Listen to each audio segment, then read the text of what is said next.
Hi, and welcome to Team Charlie's case analysis of Mountain Man Brewing. Team Charlie is Rachel Moore, Brian Bowles, Luke Bradley, and Alana Pierce.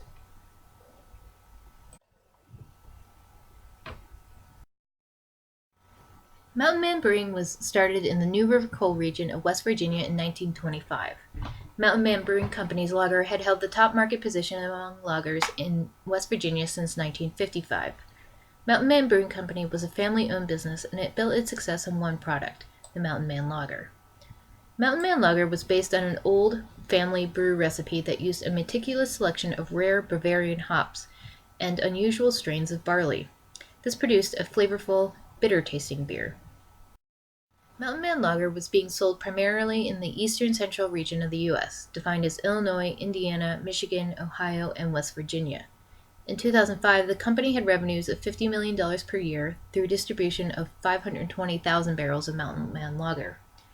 This is when Chris Pringle, a recent MBA graduate and marketing manager for Mountain Man Brewing Company, and also the next in line to manage the family business, returned home.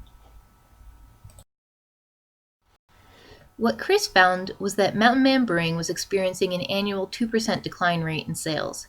However, at the same time, Chris found that light beer, of which Mountain Man Lager was not, sales in the U.S. were rising 4% a year.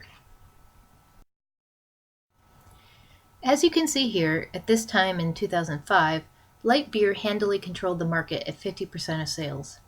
Due to the change in sales of Mountain Man Brewing and the change in the beer consumption market, Chris believed entering the light beer market could help sustain Mountain Man Brewing. He believed that the change would increase both revenue and market share. However, his father, the outgoing president and owner of Mountain Man Brewing, believed that developing a light beer would tarnish the Mountain Man brand, thereby further hurting sales of the lager. Let's go ahead and take a look at Mountain Man's brand and customer base. The lager's customer demographics were narrow, even considering their large market share. The majority of lager drinkers were blue-collar, middle to lower class, and over the age of 45.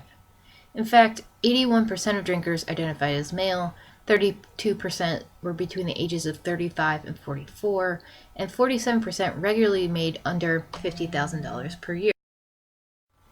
Here we have a comparison of the beer drinker market by age, segmented into light beer, premium beer, and Mountain Man Lager.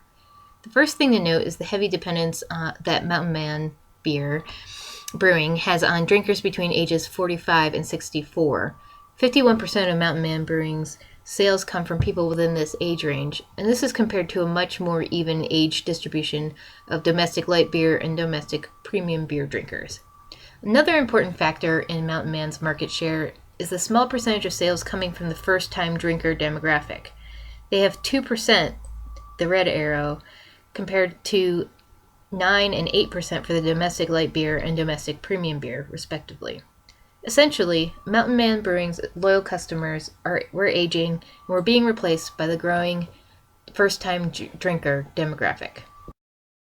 Not only was there a significant difference in age, but there was an even greater difference in gender. As you can see here, the lager has not really touched the female beer drinking population, while other domestics are much closer to reaching an even split between men and women. Okay, having reviewed their market studies, let's get an overall picture of Mountain Man Brewing through a SWOT analysis. First, looking at Mountain Man's strengths, brand recognition was a huge plus for them. This can be one of the biggest hurdles in developing a successful business, but they had an entrenched brand with loyal customers. Although the majority of Mountain Man consumers were older men, younger drinkers were also well aware of the brand. Mountain Man Brewing's sole brand loyalty rate was 53%, much higher than their competitors.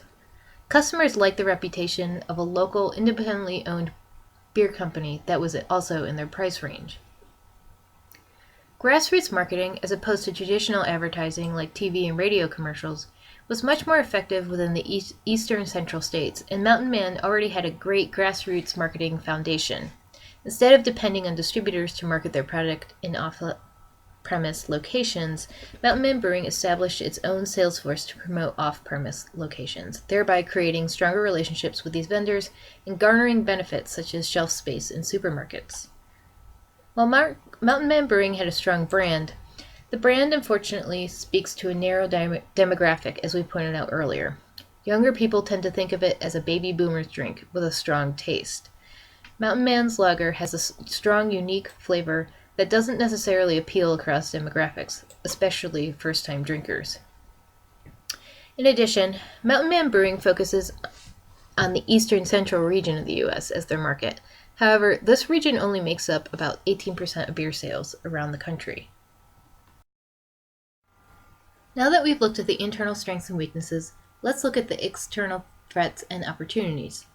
As we mentioned earlier, there are changes in the market that are causing Mountain Man Brewing to have declining sales, and the majority of this comes from the changing beer drinker demographic. In addition, the brands that Mountain Man Brewing often compete with are large national brewers that have huge advertising budgets and a greater diversity of product types. Some of these brands include Budweiser, Coors, and Miller. These are huge competitive threats to Mountain Man Brewing. However, these competitors don't carry the brand recognition and loyalty that Mountain Man Brewing does. This is where the opportunities come in. Because of the brand recognition in the eastern central region, Mountain Man Brewing has the opportunity to expand its line of products and thereby expand its target demographics. So Chris is at a choice point. His business is starting to lose revenue and he needs to decide how to save the family business. Given the facts of this case, Chris essentially has two choices. He can stay the same with the same product and work on advertising more in hopes of regaining market share, or he can produce a light beer product in hopes that that will be effective in regaining market share. If Chris retains his position, his core brand is sure to stay strong and there is less financial risk. However, the decrease in sales is projected to continue. He still faces limited market share, and even that is projected to decline over the next several years. With the expansion into the light beer market, there is potential for increased sales and market share. With the light beer, Mountain Man Brewing could reach a younger market, more women, and more on-premise locations. However, it may dilute the core brand and drive some customers away. It may also be sacrificing valuable off-premise shelf space and cater to less loyal customers. Of course, there is also the additional advertising and selling and general administrative expenses. We're going to further explore whether the light beer sales would be a feasible option for Chris. As you can see here, the light beer in red has a higher cost of goods sold than the lager, the one in blue. But Chris doesn't want to sell the light beer at a higher price than the lager. Given this, the light beer would have a slightly lower contribution margin. In order to break even on the additional advertising and SG&A expenses, Mountain Man would need to sell approximately 65,000 barrels of light beer, which is an 8% sales increase. Chris projects that Mountain Man Brewing could get 0.25% of the light beer market share each year, and the light beer market share is growing around 4% per year in general. With these projections, Chris can expect to meet the break-even point within 2 years. But what happens when we think about the attrition from the Mountain Man Lager? Chris's father says that he can expect anywhere from 5 to 20% attrition rate from the lager. It is unclear over what time period this is, so we're going to take a semi-conservative stance and say that Mountain Man Lager sales will decrease by 10% per year. The question becomes, can Mountain Man Brewing cover this loss as well as the added SG&A and advertising expenses? This chart looks at the net income after taxes of the lager and the light beer separately. In the orange stripes, you can see the trend of the net income decreasing over the next 5 years due to the existing 2% decrease in revenue that is happening currently, plus the estimated 10% attrition rate. In the blue, you can see the light beer net profit moving from break-even to a higher portion of net income based on projections of increasing market share of light beers in the region by 0.25% per year, plus the increase in general light beer market share of 4% per year. If we add the net incomes of the two lagers together for each year, you can see a steady trend whereby Mountain Man Brewing can gain sure footing towards maintaining or even expanding its current production and profits. Based on this information, Team Charlie recommends selling the light beer to ensure business sustainability.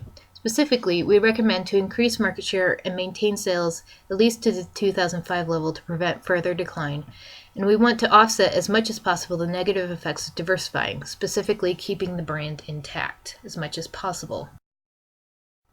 In addition to branching out into light beer, Chris could have looked at different ways to diversify. Chris could have broadened his current advertising and marketing to attract women and younger drinkers to the current Mountain Man lager, but this would have diluted even more his most significant asset, the Mountain Man brand. Chris could have also looked outside the region for promoting sales, but since he didn't have a loyal customer base in other regions, he would be going head to head with some of the biggest and most competitive companies like Coors and Budweiser.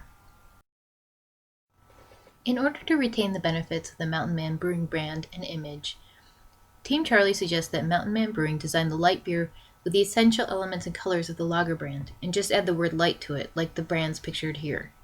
Instead of depending on new images and new branding, Mountain Man Light can depend on its existing Mountain Man Brewing notoriety and focus advertising and marketing attention on on-premise locations and targeted ad campaigns to the demographics they are not currently reaching, such as college students.